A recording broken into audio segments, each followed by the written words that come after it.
What's up? Welcome to BACKCHAT. We have a very special guest here today who's adorned with some wonderful cat ears. I've got to ask you again, why the cat ears? I don't know. Someone linked them in one of my discords. Said, should buy these. I bought them. Bro, are you gonna wear those at Iceland? Like, no, I guess online? It's my brand. If they let me. I mean, I don't see why they wouldn't, because it's not like a hat, so it doesn't like lift my head. But if not, that doesn't. Yeah. If it was like a hat, if I play bad, like, bro, they got start crying. You got the software and the cat ears. Bro, those are flying off the shelves though. Version 1 are selling I think those. they sold out. Yeah. Wait, Yeah, really? Version 1 decided to sell their own version of your cat These are ears? Version 1. If you look at them, it's the logo. Those are them. They're like purple and black. They got the Version 1 colors. Oh, I see. Have they got the Version 1 logo upside down in the cat ears? They were selling them for like $26.95, sold out. When I was doing the watch party thing, people in my chat were like, "Oh, just bought the Vanity cat ears from Version 1." Like a lot of people were buying them. It was better than the no final joke. mouth drop. It's so funny. Version 1's getting bank. That's actually kind of crazy. That's an insane marketing campaign.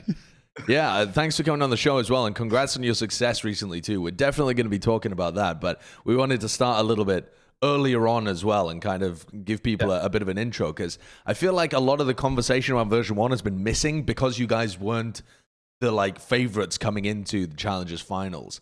So I wanted to start with the transition from NACS as well, because I know that, I mean, there was not really the most the most pleasant departure from NACS, because the org just collapsed and you were kind of left stranded. But what was that situation like? I saw a bunch of interviews that you'd been doing during that transitional period, but it seemed like Valorant was the natural place of refuge. I mean, I was probably gonna end up switching to Valorant regardless at the end of my contract. It was like probably 70-30 switching to Valorant. I was getting kind of bored of Counter-Strike, and I saw like just the path that was going down. It's like not something that reliably like I could rely on. And like as I'm getting older, I think kind of realize I need to do things that are a little smart. And I genuinely just enjoy the game more. So I think that also benefits me. Because I came from competing in Call of Duty initially, and I was like a fan of how every game, like a New Year's released, you have to like relearn how to play. I mean, obviously like the same fundamentals apply, but like some things change, and I think that the way my brain works, I like change, and I think Valorant offers that. Because in like CS, a year down the line, you're gonna be gone. Nah, like meta changes and all that. I don't know. I think I'm a relatively fast learner, and I think I pick up on things quickly, and I think that something appeals to me in Valorant compared to CS, where the last map got added like 2.5 years ago or something. At this point, Valve doesn't really care. There's been like 5 updates. I mean, I don't know. It just got boring, I guess. That's interesting as well, because I thought it was a bit more of like a I think for some people in the scene as well, it's been really fun to move over into a new game. And some people, you look at the way that they talk about it and the way they tweet about it, and it's like, well, I guess I'm moving to Valorant. Kind of fuck, I guess. Yeah. So, but it makes sense, because a lot of people have just put in like ridiculous hours in CS, and it's the game that they loved and they came from, and they had like ridiculous passion for. No, yeah. I think I'm one of the few that genuinely I enjoyed this game a lot more than I enjoyed Counter-Strike. Makes sense. You play Astra, so I'd expected. Okay, maybe not that. For the game. Nah, that agent's a lot more fun than she seems, but I think it's only fun because I'm an IGL, I guess. Yeah. Yeah, sure. That makes sense. And then with putting this, so were you behind putting this team together, or how did that come together? Okay, because two of the pickups that I thought were interesting were with Player 1 and Effie's, because they were both ex-Gen.G, and both of them had been cut at a different point from Gen.G for them attempting to upgrade. But whenever we were talking about Gen.G, I never felt that either of them were ever the problem with the team. Like I thought both of them were really solid. So I just want to ask like what the thought was behind all the pickups and those two guys specifically. Me and Zelsis were playing together. Well, initially we were switching with my Chaos team, minus Leaf, because he got offered by Cloud9. And so we were trying out people. We tried out Player 1. I like playing with him. then we tried out Zelsis, I like playing with him. And then Zeppa got the offer from Cloud9 CS. So I was like, all right, guys, I think I'm going to go do my own thing. And then me and Zelsis tried out together on Beast Coast. And we didn't really we liked the people, but we didn't think that, and they didn't want me to IGL for some reason, I guess. But so I'm like, yeah, I don't really want to be here. I have another org that wants to sign me. So you can come with me if you want. And me and Jordan started playing. Then I reached out to Player One. Player One recommended Effies, and then I knew Penny was really good from Counter-Strike, and then I hit him up, and that's really all it was. Like, we never had any tryouts or anything. It was just the 5 that we started with initially. Is that because you just wanted players that would kind of play within the style that you want to play as an IGL? Yeah, I think that's a big thing. I think that's one of the reasons that we ended up. I mean, he benched himself, but he was getting replaced. So I don't think Player One really fit into the system that I like to call in. Well, how would you describe that style, and whether or not, like, I guess the important thing there as well is how it's changed as it moves over to Valorant. But let's focus on the style aspect first. Like, what would you say your system is when it comes to IGLing? Like, what is that kind of style that you wanted the team to play around? I think my style is not so much. It's like being self-sufficient. Like, yeah, at first I can start off like by micromanaging, like telling you like we can talk about like why and how. It's mostly the why we do things. But like at the end of the day, if within like a few months of us playing together, we can't really we don't see it like on the same page of the game, then I think that's a pretty glaring issue. Like, especially in this game, you can't micromanage. There's way too many things that go on. You cannot control the rounds by yourself. And I think having teammates that are capable of understanding how and why to react to things and win, and like just being able to take the opportunities when they see them, is something that I like in my teammates. And I think that I have 4 teammates that are relatively good at that now. And it's pretty similar to what I had in KS towards the end. Does that sort of style even like get ingrained in new people? Like, how, for example, say somebody didn't have the self-sufficient style, is that something that you can help them or you could teach them or help them learn? Or because in my experience, it's like something really, really difficult to find, you know? No, I definitely think it's teachable. I think Penny, when he first transitioned, wasn't necessarily as self-sufficient as he is now. I think he's probably changed. Him and Effies have definitely changed the most. But I think a lot of it just comes in confidence, and I think that I put my teammates in positions to succeed better than a lot of players, IGLs in North America, I guess. Like, I don't know. I'm a good player in my own right. Like, I know I'm a lot better mechanically than most of the IGLs in NA, apart from like I think Shazam is probably the only one who I'd say is consistently better than me. But I'm also like, I'll play with Spectres, I'll play with Judges, so my duelist can have rifles. But then I'll see like other teams where it's like, why does Daps have a Vandal and Android has a Spectre? It doesn't make any sense. Like, that's just one example, right? It's like they're the IGLs. Like, dude, just take the bad gun and use it. Give your duelists that don't miss the good gun. That increases your win rate by like, I don't know, like 60%. It also makes them believe in themselves more, that you're willing to sacrifice for them. It's just something I've always done it like on all my teams. So I don't know. Right.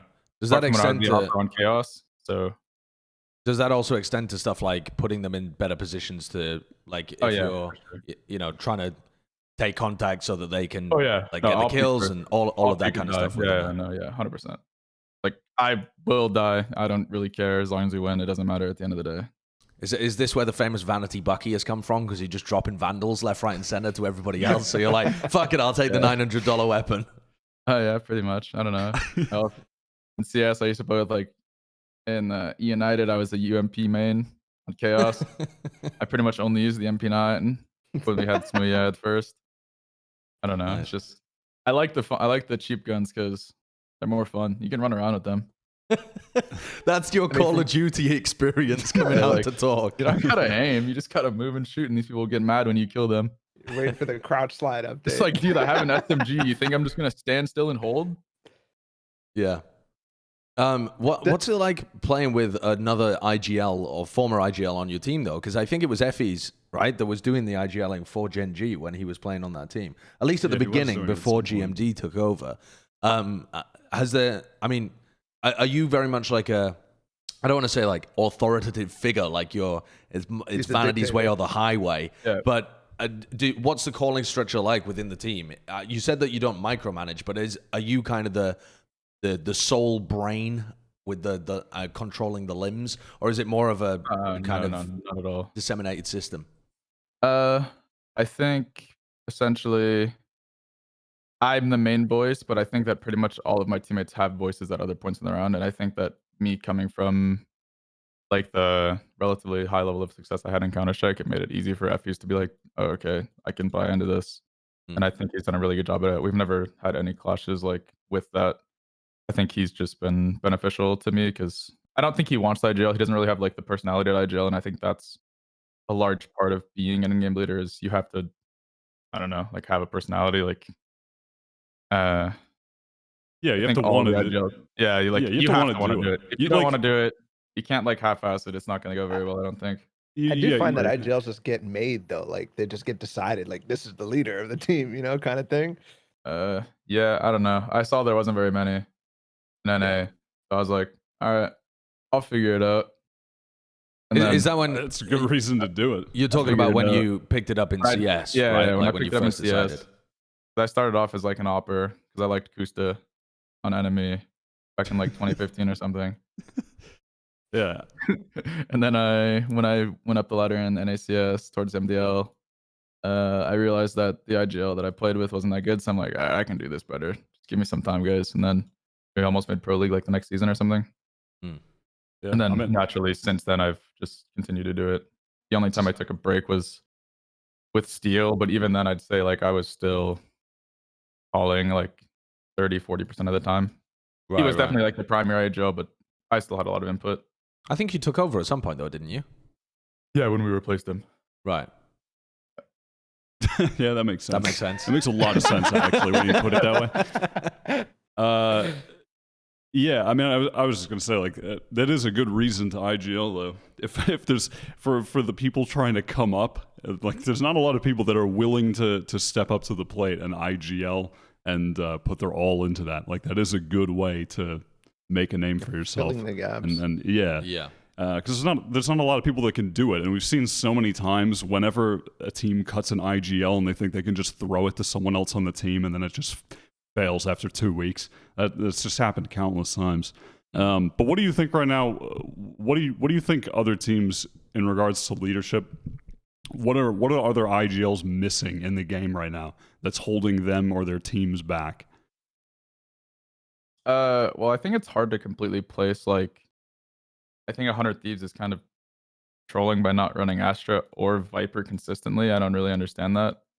Like, I feel like with how strong both the agents are, I don't know who picked like decides their comps. Like I don't know if it's like a Nitro comfortability thing or what, but like just how strong these agents are and how much map wide impact you can have. I just don't understand why you wouldn't play these agents. At least one of them consistently. Because I think the only map they take advantage of Viper on is Icebox. Is Icebox, and I don't know if they play Astra at all. I know Steel plays it on Split, but that's also their permaban. Yeah, that's the only time they play it. So yeah, I'm not really completely sure. Like I know Josh is really smart, but I'm not sure exactly. But I mean, I think they're one of the only teams that hasn't transitioned into the Astra meta completely right. I guess Andbox doesn't play it. Not sure why, because they were like the first team to play it in scrims. But I don't know. I do think that maybe they don't have an Astra player because I think you have to have someone that's like, okay, whatever, don't care what my stats look like, we'll win the game with my utility. And I think that being a good Astra requires a lot of proactivity, like within like your game. Like I don't know, my brain moves really fast naturally, so I think this agent fits me. I like doing a lot of things at once, and I can like process things relatively quickly, and I think that is something required to be like a high level Astra. And that might be why some people like lean away from the agent at the lower tier, because I do think the skill floor and the skill ceiling are like drastically different on this agent. Yeah, that seems pretty fair. I mean, I was just going to say, like earlier, as to you saying that you enjoy the fact that the like with Call of Duty, enjoying that the game would rotate and there would be new things to learn. That's obviously advantageous in Valorant, and I think that has kind of translated directly one-to-one. Like we saw that with Version 1 with you qualifying this week. I think, to me, looking at it from the outside, it looked it looked like you guys qualified because you had the best read on the meta. You had adapted most to what is strong in the meta in the time off from when we saw you 2 weeks ago, and no other team really took it to that level. I think Cloud9 were almost there. They were playing the Astra pretty well. But in regards to just using Astra and Viper, I mean, you guys were just you were the best in my opinion in the tournament. Was that something that you just picked up on right after you had qualified through Challengers 1? As like to your read on the meta, wanting to change that? Like what was the thing that made you want to change, and when? I mean, it was definitely just the agent, like the buffer I had made to Viper. Like we knew as soon as we played the initial challengers, we're like, all right, we got to play Astra after this. And then Viper got buffed sometime before that, but it wasn't in the game yet. And we played against it in ranked. We're like, okay, yeah, this agent is just not fair. So we need to figure out how to implement this into our style. And then I think we did. I think getting wippie opens up our agent pool a lot more, and I think that's going to benefit us in the long run. Yeah, that seems like the biggest difference as well. I mean, the two massive things happened between your run towards Challengers Finals and then the finals itself. One being the player changes and the other being the patch change as well. But I want to go through the first run first as well, because if you hadn't been able to get to that position, you wouldn't have been able to capitalize on those changes in the first place. So the first team that you'd been able to get success over was the win over FaZe as well, who had been second place in Masters 1. They had just been rolling everybody in the region apart from Sentinels. And then they, I guess, attempted to reinvent themselves coming into Masters 2. That's what it felt like from the outside. But they almost seemed like they were moving backwards a bit, back to playing more Sentinel gameplay instead of just hard committing to the double duelist and the breach. When you guys were able to go up against them and beat them, what was the thought process there? Like, what kind of phase did you expect, and what was the game plan that you brought against such a team that had been previously just rolling everybody at your kind of level? I mean, we were the only team to take a map off them. We took a map off them in both the open qualifiers, and I'm pretty sure we were one of the only teams to take maps off them other than Sentinels. So, like, we knew we could do it. And we knew that, come on, like, you don't beat me 3 times in a row. Let's just be real with ourselves. Is that the same thing that's going to apply to Sentinels? I think they've beaten you twice in a row now, right? We got next. Don't worry about it. But genuinely, I think they're just levels above everyone else in NA. Like, right. I don't think there's a single team in North America that feels as. I haven't played 100 Thieves, I guess, but I think I've played every other team in the region apart from them, and they feel light years better than every other team in North America. Right. We haven't played 100 Thieves in an official match, so maybe that's something similar, but can't say until I play them, obviously. Do you feel like you just had a read on FaZe then? If you guys were the only people to be able to take maps off them and then you eventually beat them, was that based on some kind of just understanding of how they played and how to punish it? I mean, if you followed Counter-Strike at all, I was always really good against Furia, and they have like a similar, like, they have Art.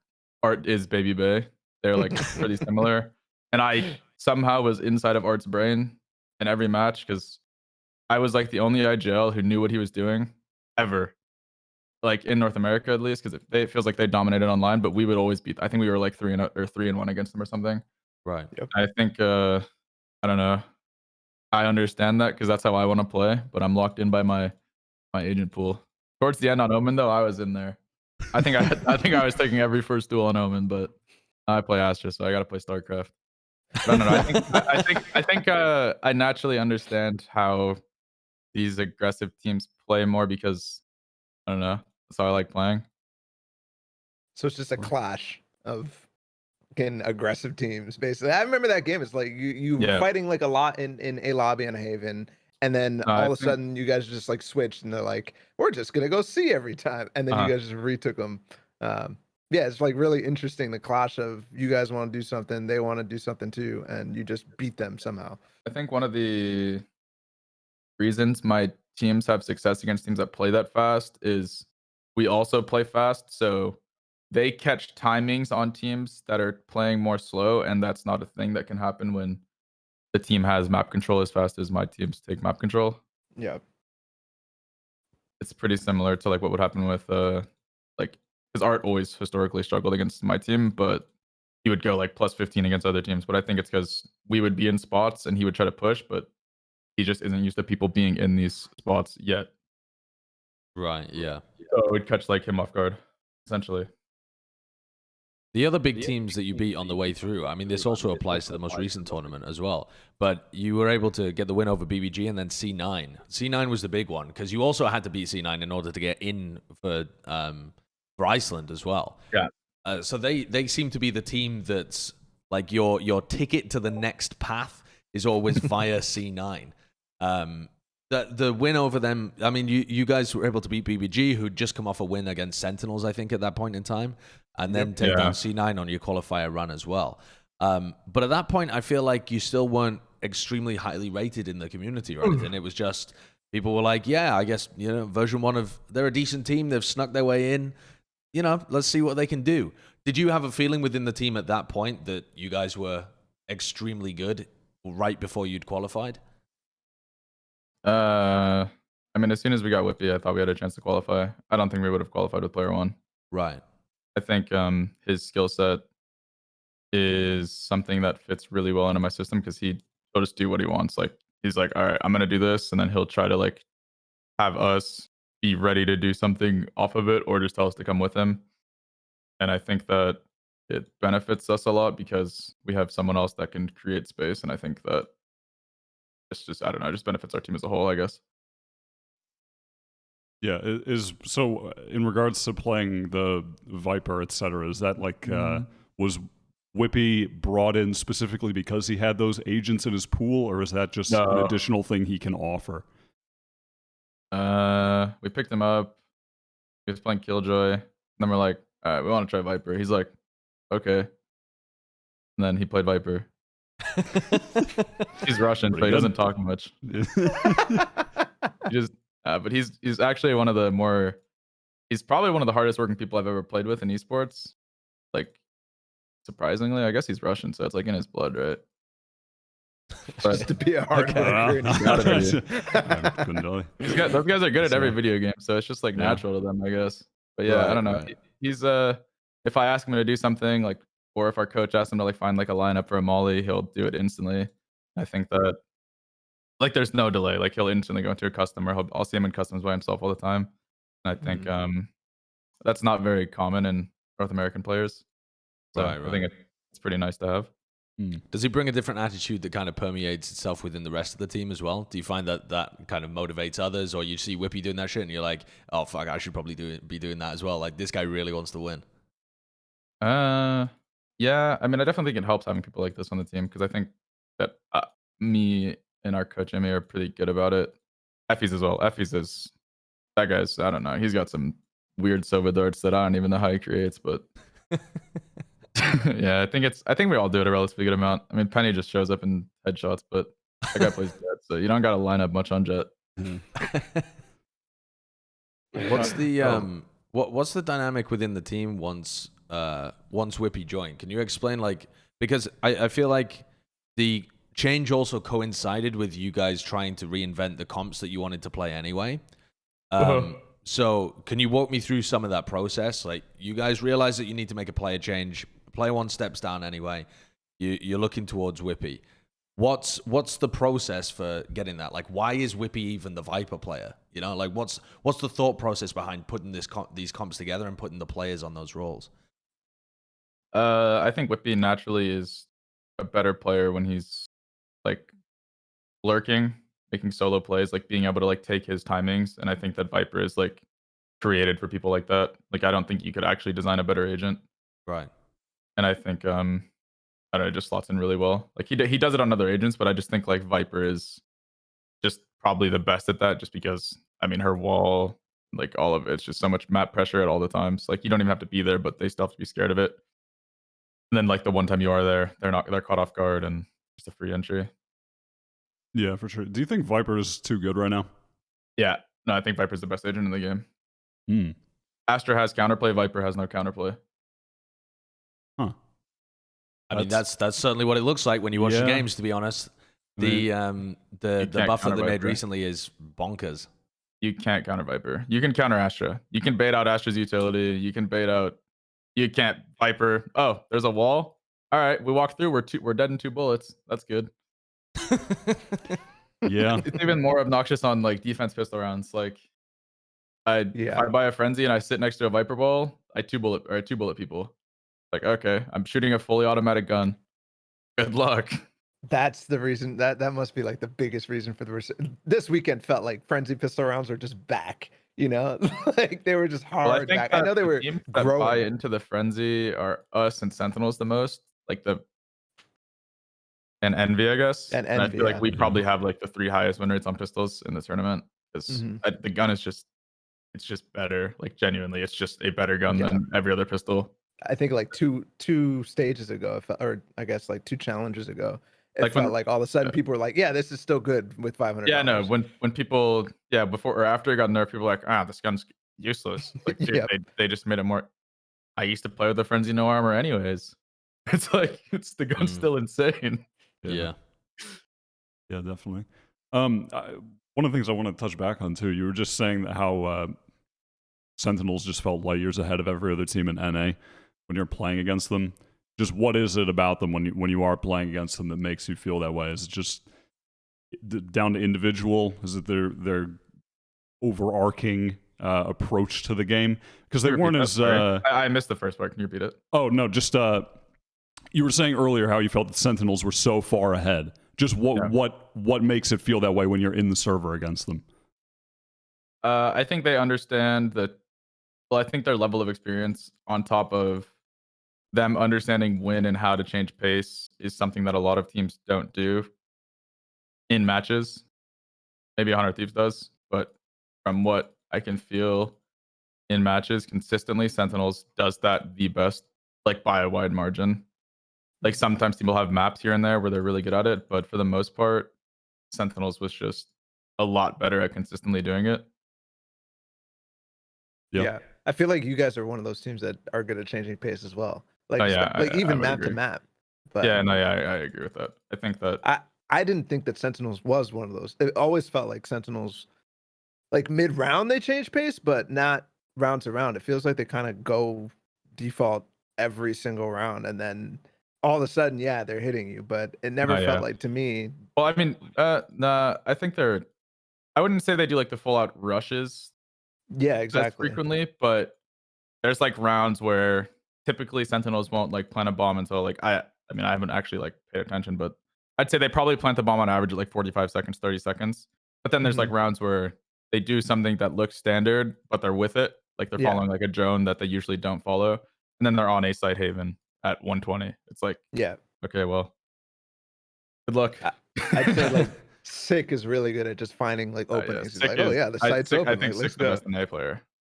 Yeah? Hands down. Yeah, hands down. He looks like a beast like right now. Moment. Yeah. I mean, the most recent tournaments, he's just been farming. I don't see who else you could say it is. Like from an impact standpoint, I don't see how you can argue it's anyone else. Yeah, I'd like to ask a little bit more about that, because to me, like impact wise, everybody looks at the stats and whatever. They're like, Sick, not necessarily like the highest fragger every single time, but impact wise, he's always there to trade. He's always actually looking for openings and stuff like that. Like, what do you think makes him actually that top tier, like the best? I think he's probably one of the best players at taking like timings. I guess like he knows when he can do things. He knows when like it's a good time to take a risk. I'd say he's one of the better duelists about not making mistakes, because I feel like you don't catch him off nearly as much as you do a lot of these duelists. He doesn't just give his life away like some of them do, which I mean isn't a bad thing, but I think he is probably the best at like valuing his life and understanding when it's okay to die. Yeah. That's pretty fair. For a Penny, Penny's getting up there though. Penny, Penny, that something. Do you guys? Maybe this is a dumbass question, but I'm gonna ask it. Do you guys notice in the team how goddamn clutch Penny is? Like his third map stats are ridiculous. Like he actually this guy has no emotion. Genuinely, Penny has zero emotions. It's impressive. I've never seen it. I've never played with anyone like this. Leaf is pretty similar. Leaf and Penny are pretty similar as players. Ice cold. I mean, that makes sense to me. Like genuinely, whenever you guys are in a third map on a series, I am just ready for Penny to always top frag every third map. Yeah, it seems like you have a damn dangerous team right now as well, especially with the addition of Wippie adding so much firepower to your team as well. Yeah. Because he was fragging like a beast as well. I wanted to use the Sentinels jump off to talk about the Challengers finals run, because you began by playing against Sentinels.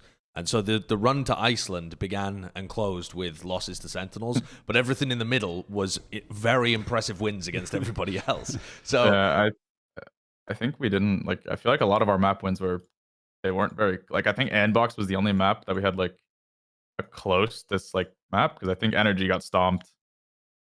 Envy, the maps we won were not close. Whatever they say, those maps were not close. C9, 2 maps we won were like 13-4, 13-8. It's like, I don't know. It felt like the bracket, like, yeah, we lost maps here and there. I think we lost a map to Andbox. Then we lost a map to Envy on Haven. But it's also, we tried changing comps and we're like, all right, never mind. That's a bad idea. Let's just go back to what works. And then they like, I don't even know. The map wasn't close at all, regardless of what they say. We should have beat them 2-0. Yeah, dude. Why don't you guys do something in a big event for once? Like, come on. I saw that tweet as well. And you tweeted at Crashy. Oh, no. As soon as Crashy said that, it was over. Like, they had 0 chance in that match. Like, absolutely none. Like, literally 0. I don't even know why they showed up. What was your impression of going up against Envy? Because a lot of people have high expectations of them, but they haven't really been able to turn it into results apart from like that one qualifier. Yeah, they won the qualifier, but they haven't really been able to win like a big tournament that matters that much. At least, they always look super underwhelming. I have a lot of like, I like all of them a lot, but I mean, it's pretty glaring that they do have issues in the bigger matches, and I don't know what it is or how to fix it, or because I mean, I'm not on the team, so like it's impossible for anyone to actually know what goes on. Well, but they definitely feel different in scrims and matches. But I think everyone said that at some point, like all the teams. So it's like and it's impossible to know what it is, right? Like you don't know if it's the IGLing, you don't know if it's the players not taking initiative. You can't actually know what it is. Your team though does not struggle from that issue in any way. So I wanted to ask you kind of, what are some of the things that you've done in order to stop your team suffering from those kind of issues where you're not performing in big games? You have players that are big game players. At least that's what it seems like at the moment. You guys haven't played in that many big games because you've only been around for 4 months. But it at least seems at the moment like you guys step up more than crumble. What are some of the factors that are important to having that trait on a team? I mean, I don't know. I think I'm really good at instilling confidence in my players, and I think that maybe is something that a lot of people aren't as good at. Because I do think that, sorry, I think that I'm one of the better, like personality-wise, like leaders in North America, and I think that benefits my teams a lot. Because I feel like my teams on paper, like, they're not that good, but then like every team I've been on has been relatively good and has overshot like what people think is possible consistently across the board. And then but I think that it's like just a lack of like strong personalities. Like you have to want to do it. You have to be like I don't know. I think you have to think you're good. Like you have to have confidence in yourself. Like if you're an IGL that lacks, if you're a pro player that lacks confidence, I don't think you'll ever find consistent success. I don't see how it's possible. Yeah, I mean, you certainly don't lack any confidence. I feel like dude, you just speak your mind, and like on Twitter, it's just like ridiculous the stuff that comes out. It's so funny. Like there was the Potter thing that was fucking hilarious. Like, god damn! After you guys beat them, you're just like, well, Potter's. Well, I don't know. You said if Potter's a washed up, or if Zelsa's a washed up, I don't know what Potter is. Yeah, Jesus.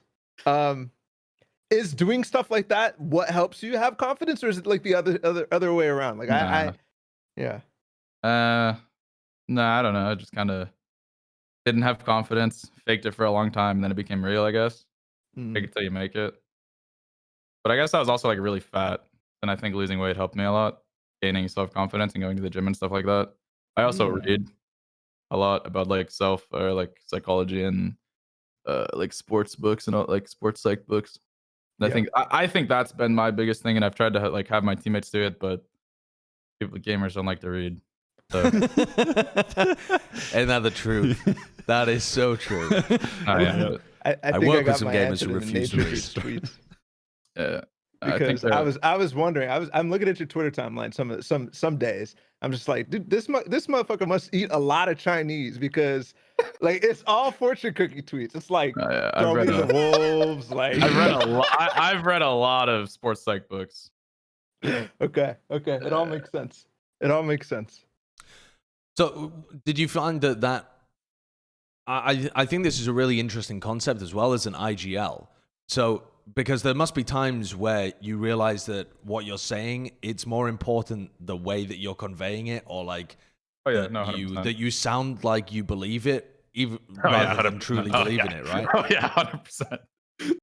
I could be saying like, I know this isn't gonna work, but I'm like, all right, guys, come on, let's go, let's just rush B, and then like we shouldn't do it, but it works somehow. Yeah, that makes sense.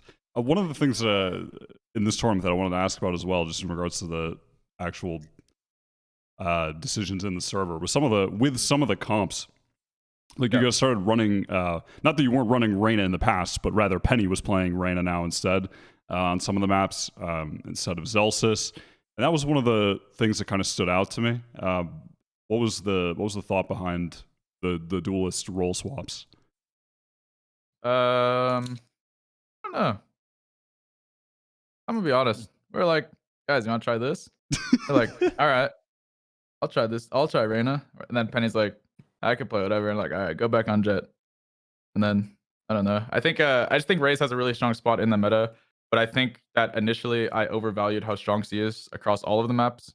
I think she's really like, I think she is still the best agent in the or duelist in the Astra meta simply because of the like cohesion possibilities. Sure. Yeah. But I also do think that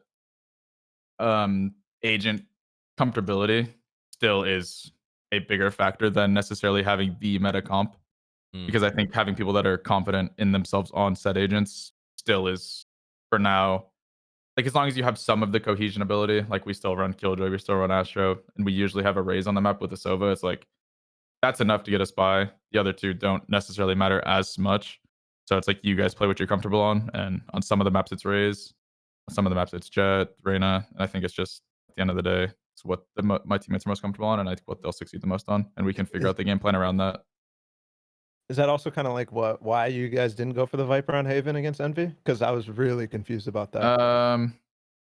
Well, I think they're one of the better teams at defaulting Yeah. in North America. So we're like, along with Sentinels, because we were gonna switch it against Sentinels, but then I don't know, seeding match, Omega Lil.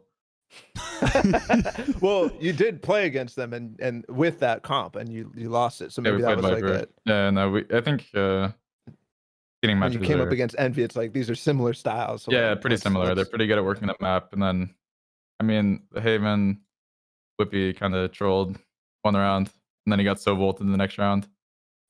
But he's also literally never scrimmed on the agent once on Haven, so it's acceptable. Can't get too Wait, angry. what? Before this tournament? No, we've only played Viper on Haven. What the? Oh, okay. Wait, He's only played Viper on Haven, like as our fifth agent. He's never Killjoy. But we're like, got it. He's because in scrims, I guess teams don't like. I mean, it's the same in CS, right? Like people aren't going to show as much, and I think we realized that Killjoy would probably benefit more consistently. But I do think having the ability to swap your agents is undervalued, and you'll probably see more of that in the future.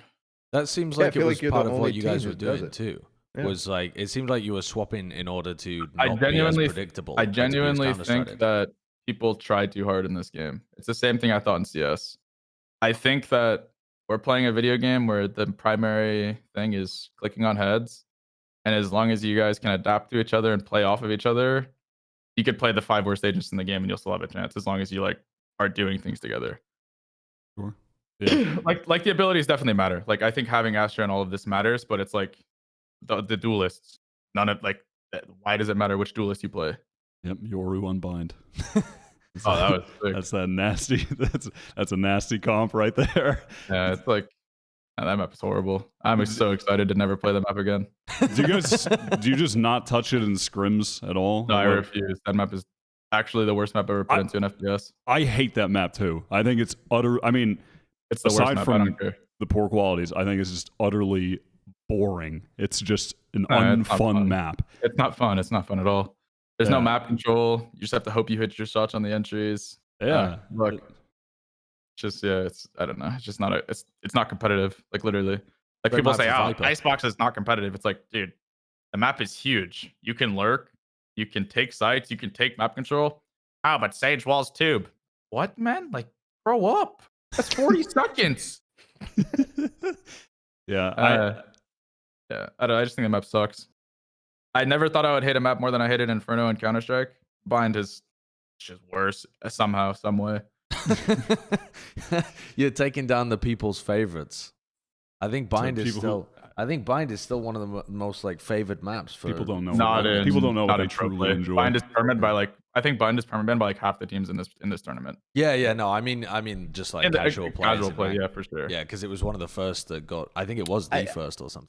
Released. I think when like it was the first like 3-4 maps or whatever, everybody like did like it more than anything. But I think as the game gets just more because the gimmick. Yeah.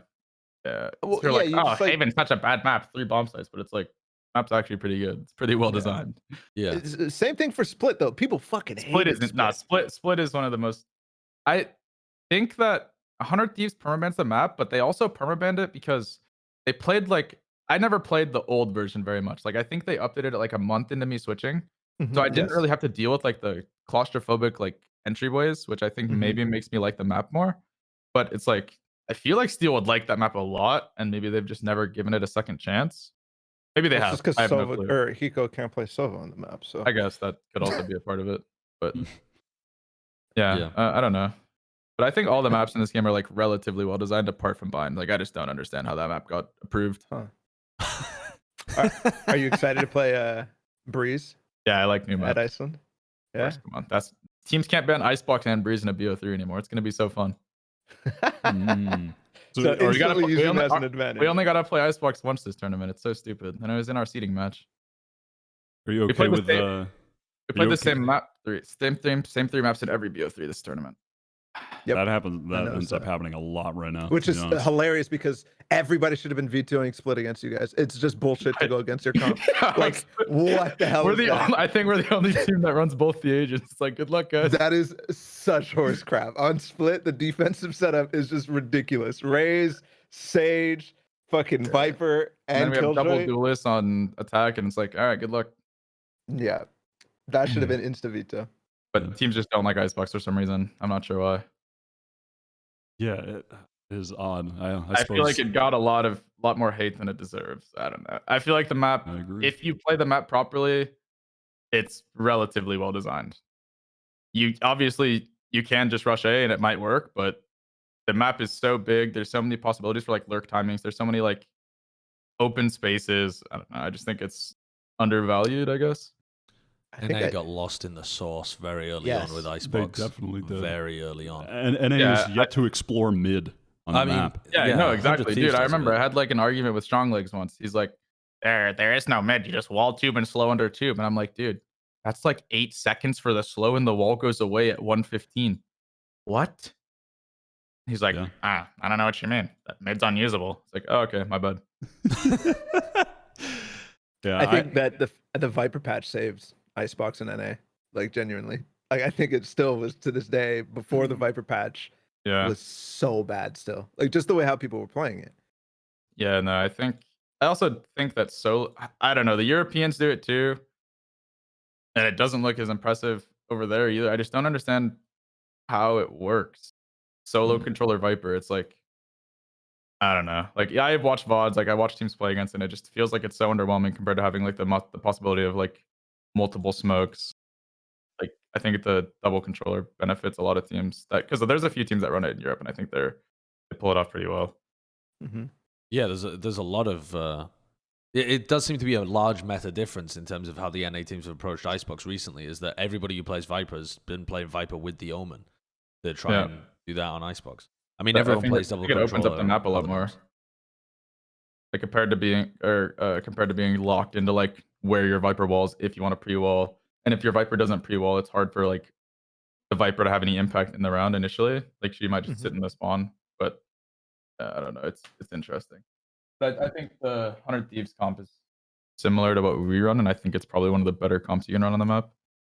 Like it's double controller with, I think they run a Sentinel, but we don't run a Sentinel. But yeah, it's pretty similar. Right. I wanted to dig into Breeze a bit more though as well, man, because you are actually going to Iceland. You are going to be facing off against people on Breeze, theoretically, unless you permaban it, but it sounds like Bind is going to continue to be your permaban. So that means you're going to need to get good on Breeze within 3 weeks, essentially.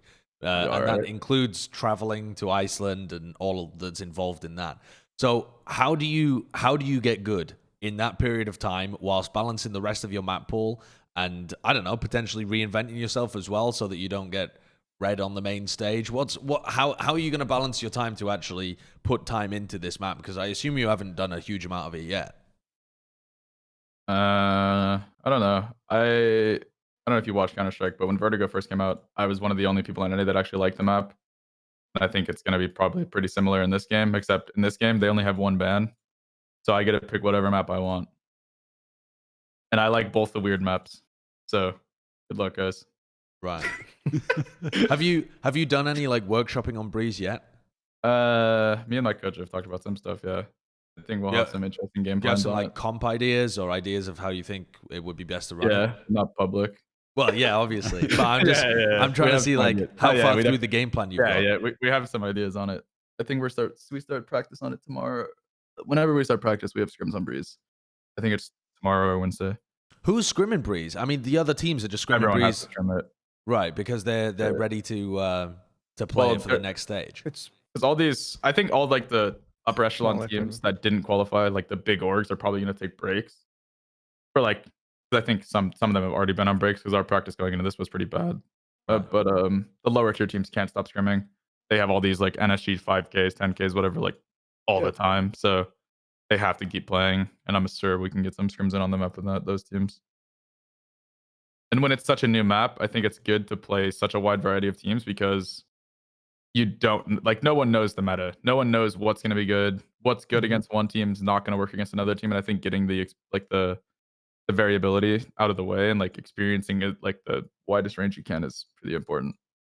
Do you think it plays similarly to any of the other maps? Do you have like an idea in your head of like, oh, we might be able to approach it like this, or there's some similar concepts to this map? I think Ascent would be like one of the more similar maps. Just because like there's mid and it feels like there's like potential to like split sites. And I think Ascent is probably the easiest map to do that on. Sure. Yeah. So I think that's, but I don't know. I think it'll be an interesting map to see regardless. With all like, I think Jett's gonna be I think Jett's gonna be the best agent on that map just because how big it is and how good the operator's gonna be. Sure. I also think that might be the first map that double operator on defense becomes meta. Yep. Consistently. Yeah. You just need to be rich as fuck in order to try and pull that off.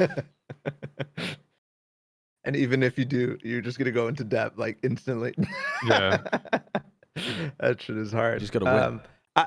I've been interested in like just general like opinions of the different like ideas on Breeze, like mid being really open. I think I really like that. B, the way that it's just got the pillar in the middle. I think like, I think really the bomb sites hard on to this play map around. are the best design that have been put into Valorant. I think the bomb sites Really? are the best. I think the bomb sites are the best designed bomb sites. Yeah. God, I fucking hate the B site. It just B feels is so. B is like the best bomb site put into the game. A is. Can you kinda explain why you clunky. think that? I mean, there's just so much for like to play around. I feel like I think that's one of the only bomb sites. Like I feel like a lot of bomb sites in this map, you can't actually play on them, which is why the game is so retake heavy. But I feel like this map is the complete opposite. Like B site, that bomb site looks like it's gonna be really easy to like play by yourself or like with one teammate, compared to where pretty much on every other map that's not completely viable.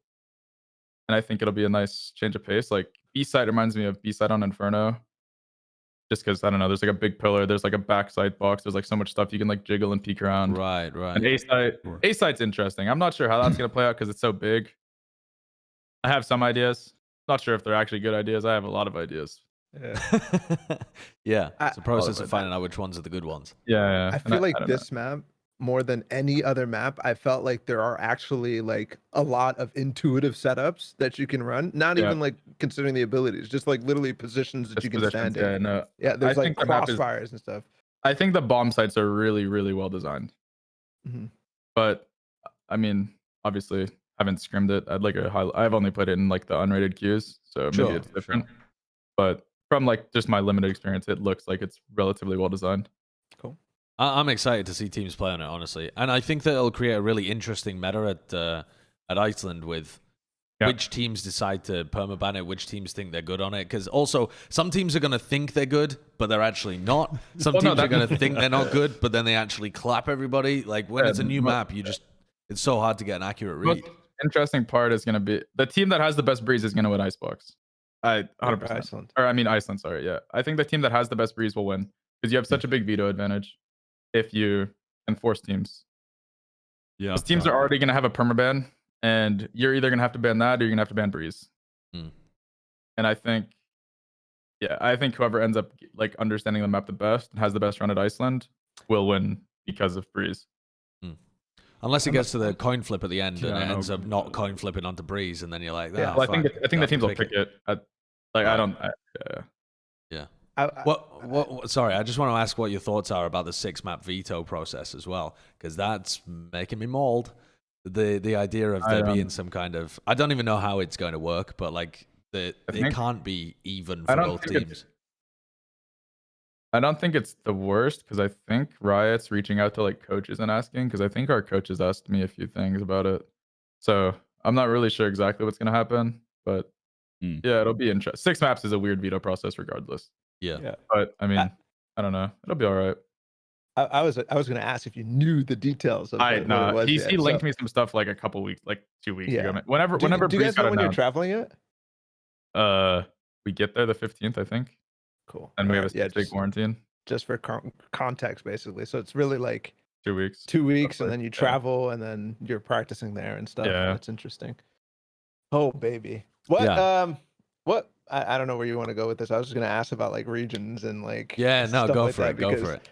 What region are you guys the most interested? I don't want to say concerned because I know the answer when I ask you who's the biggest threat, you're gonna say fucking nobody, right? But like, what's the most interesting region for you going into Iceland, like playstyle wise, or I don't know, anything? Brazil. I love Brazilians. Yeah, I love Brazilians. They were always I was always then like the best friends with Brazilians in NACS. And I like playing against their teams, so I'm sure it'll be similar in this game. I don't think I'll be able to interact with them as frequently because I'm sure there's going to be something for Brazil in this game where there wasn't really in CS.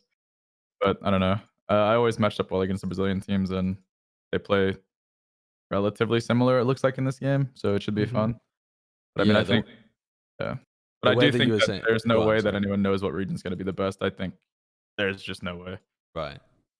Yeah, the way that you were talking previously about your teams matching up well against Furia, it does feel like the Brazilian teams just play aggressively in this game. Zand is a psychopath. Yeah. That guy's something else. He was so good on CS.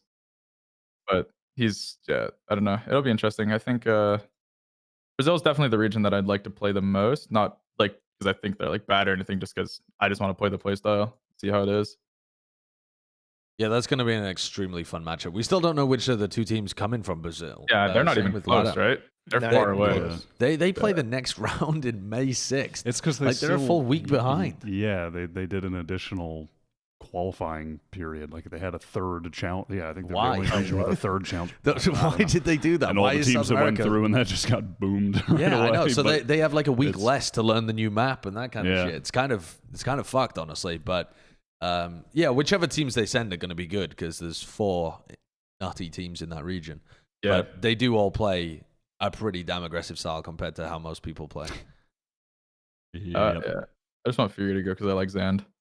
Yeah, so I mean, me and Zand were friends in CS, and I guess that's like the only like connection I have with any of the Brazilian players. Gotcha. Actually, and I'd like to see MW Zera play against everyone else because this guy's insane in Brazil. Yeah, is this the region you watch the most out of any like? Yeah, for sure. Yeah, I just like Brazilians. Like I don't know why. I mean, it's most entertaining gameplay to watch. Yeah, I think that's why. I think it is entertaining. It is. It's unreal. Have you strats? Yeah, I mean, have you paid attention to EU, EMEA as well? I mean, I'm saying EMEA because, but yeah. But it was both European teams who qualified, right? Exactly. Yeah. Fnatic, Liquid, so Yeah. But yeah, I watched that Gambit team looked really good, but then they fell apart kind of at the end, which sucks. But I mean, it happens. I think the experience on I think the Fnatic team's been competing at a higher level, so it kind of makes sense, right? And they look like a better team. But it'd be cool to see. I mean, Europe or EMEA, I guess, almost had a Russian and a Turkish team with no Europeans, which would have been really interesting. Yeah, that would have been crazy. Just completely stomped. Like there was like a chance, right? Yeah. Yep. Are you paying attention to other regions and looking at like what maps they're good at, their reads on other maps, and kind of figuring out how you might need to adjust things? Are you even thinking about adjusting stuff going into Iceland, or do you feel like you have a pretty good read on what's going on already? I mean, I'm waiting for the format because I really don't even know who we're gonna play. That's like whether it's groups. It's not. It's like I could prepare for like one region, and it's like, oh wait, somehow we don't even play them. Right. Yeah, no, but as soon as that gets announced, I'll probably start like looking into it. Like the only region I've watched a lot of is Brazil, and I watched Korea when I first started, but then Vision Strikers didn't make it, so I haven't seen much of any of the other teams in Korea. Yeah. That kind of brings me to like, this is maybe going back to like styles and stuff, but in NA, I've always felt like the idea, even in CS, is let's play as optimally as possible. Like, let's just play as free flowing as possible so that we can get any situations we want and just play off of each other as best as we can. Good comms, good chemistry, stuff like that. Without the, the strategic advantage element of it. I felt like NA's always been that way, and it still feels like they are in Valorant, even though Valorant has like this huge, like you get a huge advantage, it feels like, from being strategic, from having a unique comp or whatever. But still Sentinels, still Envy, still 100 Thieves just go for this optimal style where they play the same comp forever. They will stay on the same agents because of comfort and whatnot. Do you think that's a problem? Or I think it's impossible to know until there's international competition, right? Like there's a chance that like we just go and like both us and Sentinel just go 0-5 or whatever, like whatever the group is. I don't think it'll happen. I think NA is one of the more simply from a talent point of view, I don't see that happening. Do you agree with that whole assessment of NA? I know, I do agree. I think NA is typically the slowest to adapt to the big meta changes out of most regions. But then like the counterpoint is like Europe doesn't use Astra. I think Astra's the best agent in the game. I think Viper's the best agent, but I think Astra's like the most versatile, I guess. None of them run Astra. Are we wrong? Are they wrong? I think that'll be the most interesting thing in Iceland to see. Because I think NA is the region that's embraced it the most, but maybe we're just idiots. I know that EU has been playing a ton of it though, but they do have some maps where they don't play it. Some maps where they play it. Yeah. I think it'll be interesting, but yeah. I think we're right about Astra, but maybe they're just gonna make us look stupid. It's so hard to know when you come into internationally, especially because it's never there's never been competition before, so like no one knows what's gonna happen. But my ideal situation. Sorry, go ahead. No, you can go. It's okay. I was just gonna say my ideal situation is that both of them work at a high level. I think they will. I definitely think that it is possible for them. Like they're definitely both completely viable at a high level. It's just I think Astra's just insanely overpowered. But I guess we're the only region that thinks that. So maybe we're just bad. I think Korea uses it a lot actually too. Yeah, Korea's been using a ton of it as well. Yeah. It's interesting to see like the divide in like the regions though on it. I think the reason you think that though is just simply because Liquid and Fnatic are the teams that made it, and they're outliers in my opinion. Well, even did FPX use it? Yeah, not FPX. Sorry, the Russian Gambit didn't. Gambit are like the only team that didn't very much at all. Gambit were kind of just in a meta of their own. Yeah, CIS and Turkey don't really use Astra very much at all. Or like the other, I didn't watch like the early rounds of Europe, but were they using Astra consistently? Yeah, like BDS used it a lot, and NIP uses it a ton. Yeah, I have the but they didn't make it, so maybe that. Yeah, we can look at the stats, Kurt. I think that's interesting. Sure. So this is EU stats, so 34%. 34%. Okay, so almost even with Omen. 72. 72. Holy fuck. But yeah, I think that's just literally because of the pool of teams at EMEA, which Yeah, but I It still don't think, makes sense. even if you excluded Gambit and the Turkish teams, I still don't think Astra's pick rate would have gone up to 72% in EMEA. I mean, Like, you I could don't check think the it's that previous high. EU qualifier, Kurt, Can with you just do the EU teams. Yeah, exactly. Yeah, I don't think it's that high, though. I think NA definitely is higher. It's interesting, though, as well, because when I think of NA, I was thinking of, like, there's the outlier team of, like, 100 Thieves who haven't been playing very much of it at all as well. It's Yeah, I mean, I suppose. And Andbox. But I think, yeah, sure. But it's very much the exception to the rule. It does feel, though, like you guys have got a very good read on the meta right now. And I think that's something that really helped Liquid, too. Wow. Right, yeah, there you go. Stage 2 challenges, too. It was only played 28% of the time as well. Yeah, I don't Oh, know. wow. Yeah. I'm just an idiot. Yeah, I don't know. I feel like the impact that I get on the agent is unmatched by any other agent in this game. I don't think that there's another agent that you could have this much impact on map wide, just because it's global. I think is the main reason. But I don't know. I think that's probably be the most interesting matchup for me, at least, because these guys are still playing like Brimstone, and I don't really understand how it works. Maybe it works, but I don't know. I think that'll be the most interesting thing. Is like the controller metas are different in each region. Yeah. Both of the well, not both of the EU teams, but Fnatic's permaban as well is split, which plays into you guys quite nicely. But I mean, or rather, it creates that kind of dynamic where they would have to force to play you on Breeze if they do want to remove Split from the pool. But it's a similar situation the other way around as well, where you guys like to ban Bind, and the EU teams love playing Bind. That was where they all first started playing the Viper stuff, which I think is. Oh, that map's not getting played once. I don't care. Yeah, it does. I'll never play that map again in my career unless it's forced. Well, until you get to the Iceland finals, then presumably, because that'll be BO5. I'll make sure we're from the upper bracket. If I'm playing a BO5, that map's not making it in. You might not have a choice. I'll make it. It's a 6-map pool. Sheesh. If I have to play that map, I'm just gonna I'll just like go look at the other team's comp and mirror it. With no practice, we'll just play it. Why not?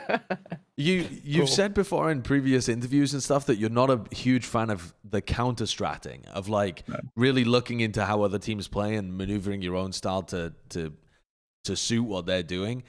When you go in, if you're planning to go into a group with 5 teams like Iceland and you have 3 weeks to do it, is that somewhere where you would break that tendency for yourself and try and do some of that, or is that just an overall philosophy that you're gonna stick to? I don't like to anti-strat. I just like to watch games, and I like pick up on things that I notice because I think people have tendencies. I think thinking too much into it hurts you more than anything. But I think, especially if you share it with your teammates, this has happened in the past. People people overthink things too hard. Like I'll say, "Hey, if this happens, then this is gonna happen." It's like I've had bad experiences with that in the past, and I don't think it's super beneficial because the most like anti-shredding I'll do is like I'll just like watch like where people play and like what they like to do and like certain rounds like with like ultimates. But like I'm not gonna like, okay, if they smoke bottom mid, then X is happening, and then it's like I think that's just too much, and there's too many variabilities that go into it. Right. People are too smart, especially like the teams that made it here. I feel like most of them are gonna be too smart to get anti-shredded like that. Sure. Especially given like the time to prepare, because there's not gonna be any VODs on these teams for the Europeans. I mean, they probably don't. I don't know if they fly in similar times, but they probably have a little bit more practice time. Yeah, So they have a lot of time to change their game style. Yeah. Similar flights, actually, I think, for the most part. Do you think that conversation about like counter-stratting and anti-stratting teams before events is kind of overdone then? Because I see that come up. I mean, that comes up every single week. It's a discussion, again, about how the teams that had an extra week watched all the VODs and then they came in. It's just not real. I didn't watch a single VOD for this tournament. Everyone's like, version 1 looks like they counter-strat. Dude, I did not load a single VOD. Yeah. I mean, I just watch so much Valorant. I know what these people do. Sure. I don't need to. Yeah, it's like I don't need to like go back and like, oh, X happens, Y happens. It's like, dude, I know how these people play. I scrim them.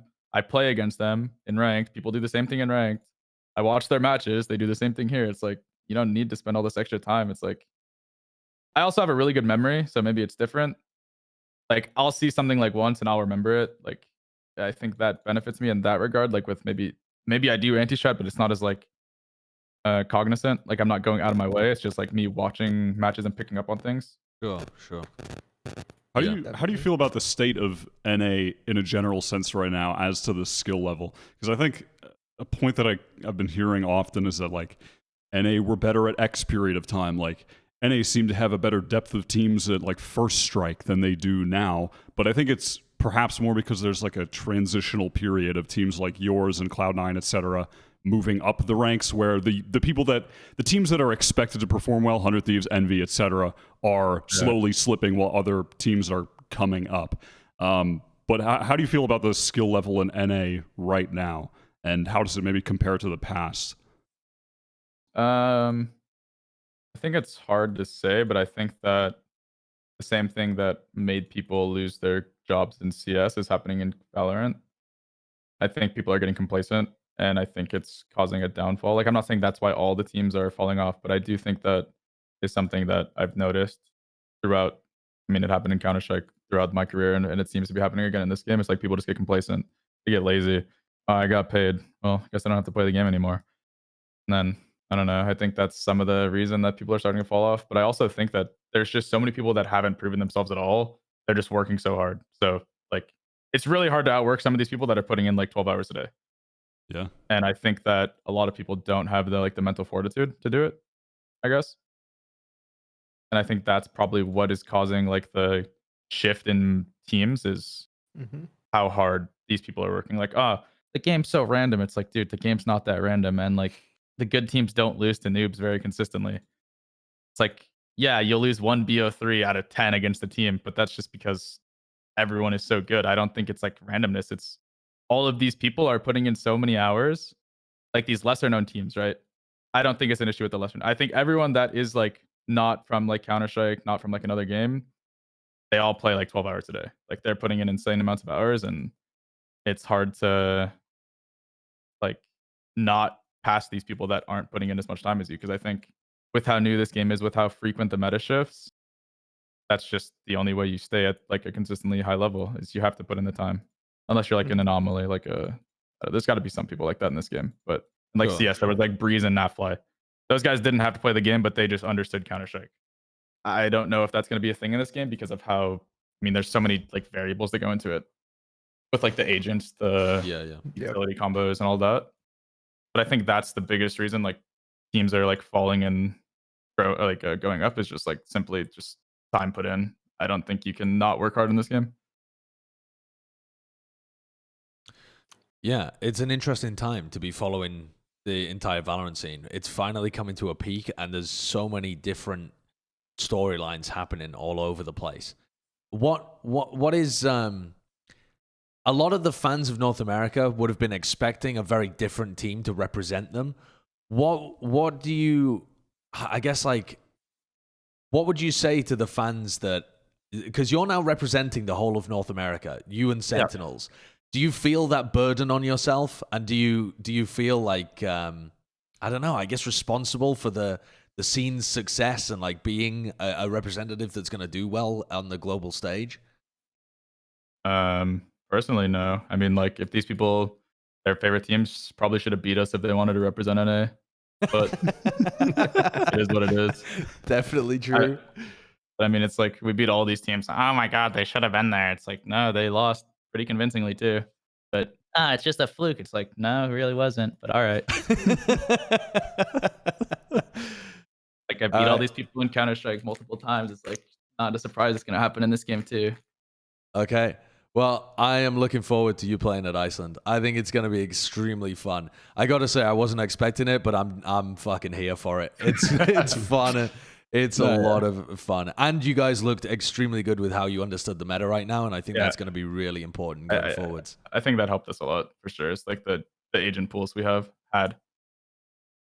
Yeah, I mean, it would have been bad for a team to like make it through and then just not understand the meta as it went towards Iceland as people got better and better and just get outpaced because they're playing the wrong comps. Like that would have been the worst case scenario. I guarantee one team. That'll definitely happen with some teams. Like there'll be some regions that have some styles that are just getting left behind. But yeah, I feel like you got a good brain to be able to stay on top of things. Yeah.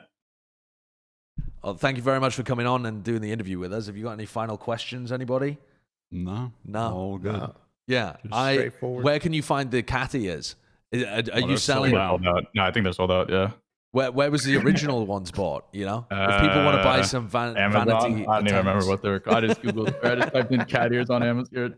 HyperX cat ears on Amazon. I really fucking want that to be a thing. I want people at home to be like tweeting out pictures of themselves with cat ears on every time you guys win at Iceland. Just every match that you win, just a horde of Twitter pictures of people in cat ears.